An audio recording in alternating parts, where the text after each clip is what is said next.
Assalamualaikum warahmatullahi wabarakatuh. Alhamdulillah, wassalatu wassalamu ala rasulillah, amma ba'du. Anak-anakku sekalian yang pada saat ini yang sedang menonton video ini, mudah-mudahan Ustaz doakan selalu dalam lindungan Allah Subhanahu wa taala. Mudah-mudahan dalam keadaan sehat walafiat, selalu mendoakan kedua orang tuanya agar selalu sehat walafiat, mudah dalam mencari rezeki untuk menafkahi kita yang sedang belajar. Amin amin ya rabbal alamin. Baik anak-anakku sekalian, ini adalah pertemuan pertama kita sebenarnya.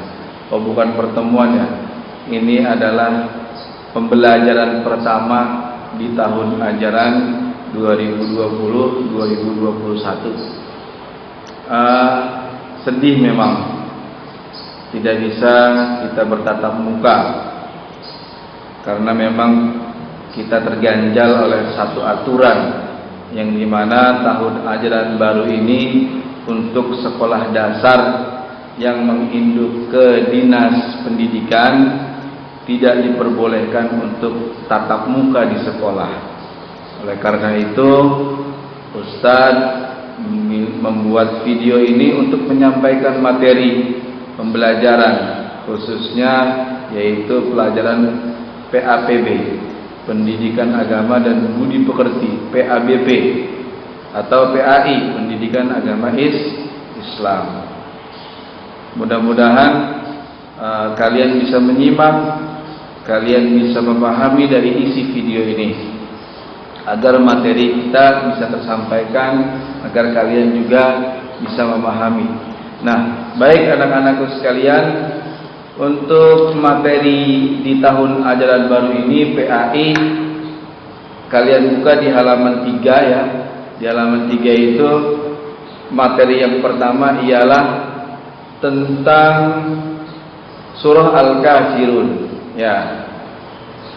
Allah menurunkan Al-Quran, Allah menurunkan ayat-ayat Al-Quran itu kepada Nabi Muhammad sallallahu alaihi wasallam 1400 tahun yang lalu.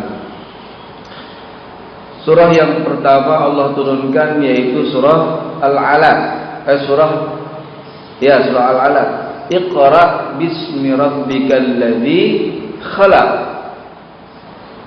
Bacalah dengan menyebut nama Tuhanmu yang telah menciptakan kamu. Nah, itu surah yang pertama. Nah, tapi kita tidak akan membahas itu. Kita akan membahas surah Al-Kafirun. Surah Al-Kafirun ialah surah yang diturunkan oleh Allah di kota Mekah. Kalian masih ingat di dalam Al-Quran itu ada 2 golongan surat ya. Ada yang pertama surah Makkiyah, yang pertama surah Makkiyah, yang kedua surah Madaniyah. Apa definisi surah Makkiyah? Definisi Makkiyah ialah ketika Allah menurunkan Al-Quran, menurunkan ayat-ayat Al-Quran, yaitu pada saat Nabi Muhammad berada di kota Mekah, makanya tergolong surah Makkiyah. Nah, adapun golongan surah Madaniyah yaitu ketika Nabi Muhammad sudah berada di kota Madinah, hijrah ya dari kota Mekah ke kota Madinah. Nah, Allah menurunkan Al-Quran ketika Nabi Muhammad di kota Madinah, berarti golongan suratnya surah Madaniyah. Nah, biasanya juga surah Makkiyah itu yang tergolong Makkiyah, surahnya pendek-pendek gitu. Terus kalau yang surah Madaniyah biasanya panjang-panjang. Nah, surah Al-Kafirun ini ialah surah tergolong surah Makkiyah. Kita baca bersama-sama ya. Kita baca bersama-sama, ikutin, perhatikan makhorijul hurufnya. Setiap huruf yang keluar dari tenggorokan atau mulut, huruf hijaiyahnya itu harus perhatikan makhrajnya. Jangan sama aja ada qaf, kaf ya, ada zal, ja, ya, zai. Nah, itu beda-beda. Makanya perhatikan makharijul hurufnya. Dan juga perhatikan panjang pendeknya. Hukum-hukum tajwidnya ya. Ada mad wajib mutasil, ada mad jaiz, ada mad tabi'i, ada mad iwan, ada mad badal, ya, ada qalqalahnya, ada ikhfa'nya, ada ijharnya, ada iqlabnya, ada idghamnya. Perhatikan semua ya. Mari kita baca bersama-sama. Baca ta'awudz terlebih dahulu. A'udzu billahi minasy syaithanir rajim. Bismillahirrahmanirrahim. Qul ya ayyuhal kafirun la a'budu ma ta'budun wa la antum 'abiduna ma wala ana 'abidum ma 'abadtum wala antum 'abiduna ma a'bud lakum dinukum waliyadin. Shadaqallahul 'azim. Alhamdulillah. Sering-seringlah membaca Al-Quran di rumah, sering-seringlah membaca Al-Quran kamar ya, setelah melaksanakan sholat wajib baca. Karena apa?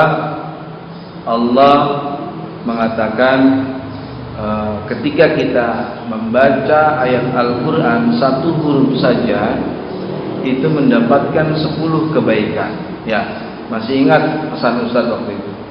Ketika kita membaca Al-Quran satu huruf saja, kita mendapatkan 10 kebaikan. Kalau kita hitung-hitung kebaikan kita dari bangun tidur sampai kita tidur lagi ya, atau kita katakan dari subuh sampai kita tertidur lagi malamnya, ya, belum tentu kita banyak mendapatkan kebaikan. Tapi membaca Al-Quran satu huruf saja, ya, seperti baca Bismillahirrahmanirrahim. Pernah menghitung Bismillah ada berapa huruf? Bismillahirrahmanirrahim itu ada 19 huruf. Kalau dikalikan satu huruf 10 kebaikan berarti berapa?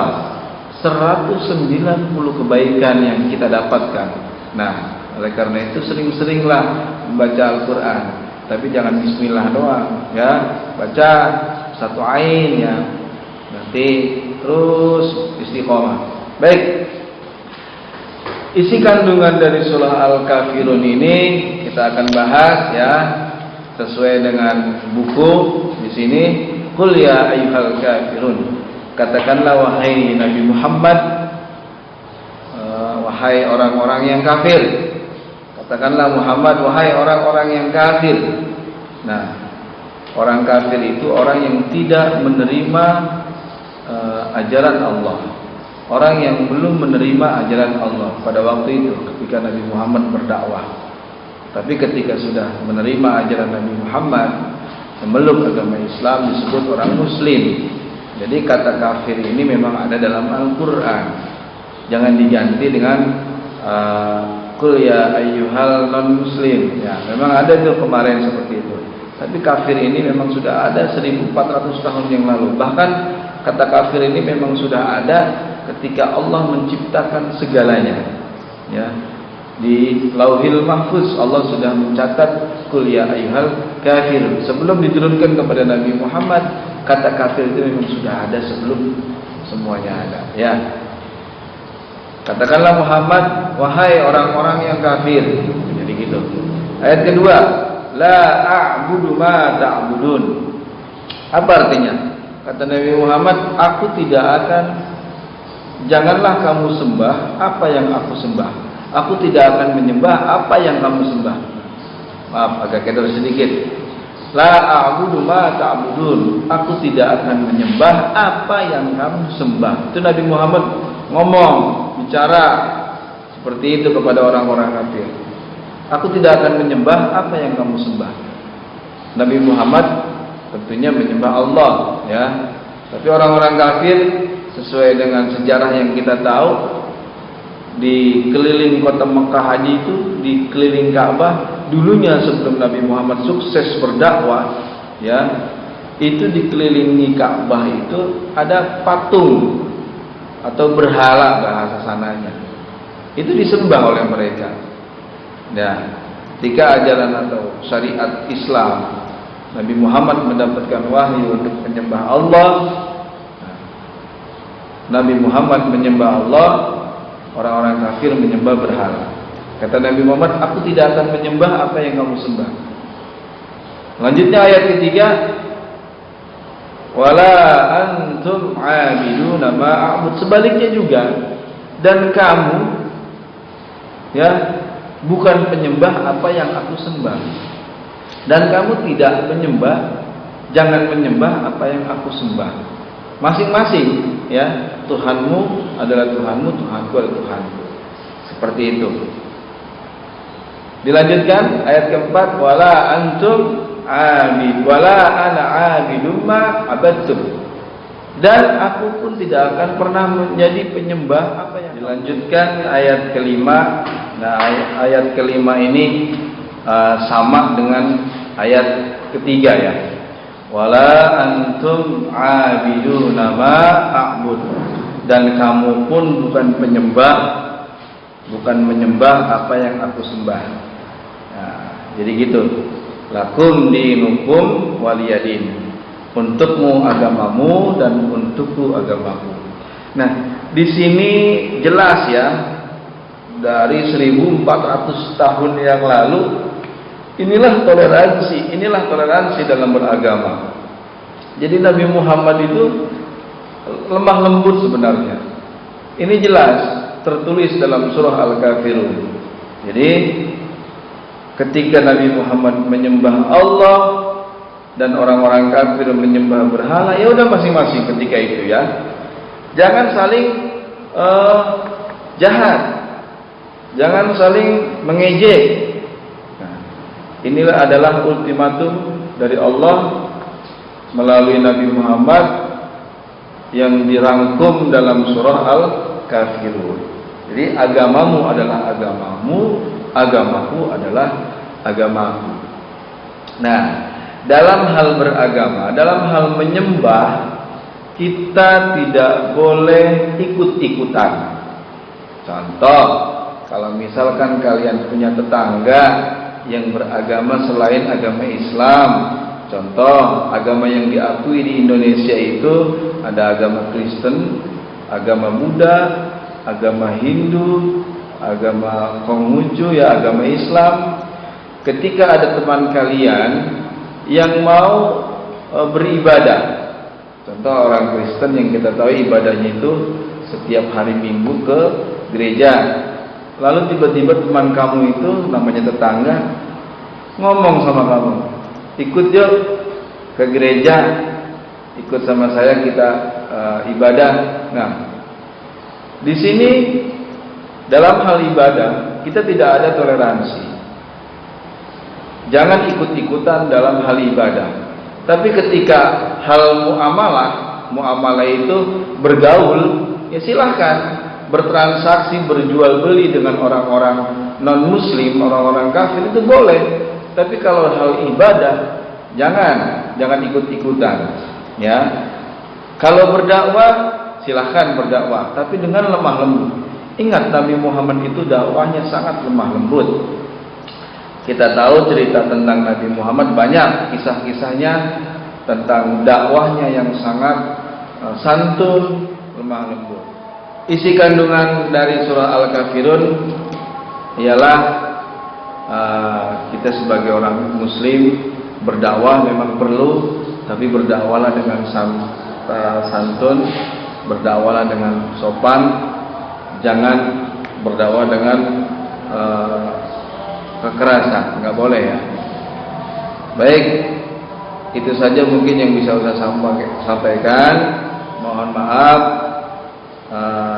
dari pagi tadi Ustaz sudah bikin video untuk kelas 4, kelas 5 dan kelas 6. Sekarang waktunya sudah terdengar azan nih.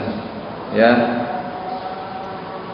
Ustaz berdoakan semoga kalian sehat selalu, tetap semangat dalam belajar, jaga kesehatan, hindari perkumpulan-perkumpulan, ya, karena perkembangan virus corona masih berlanjut, ya.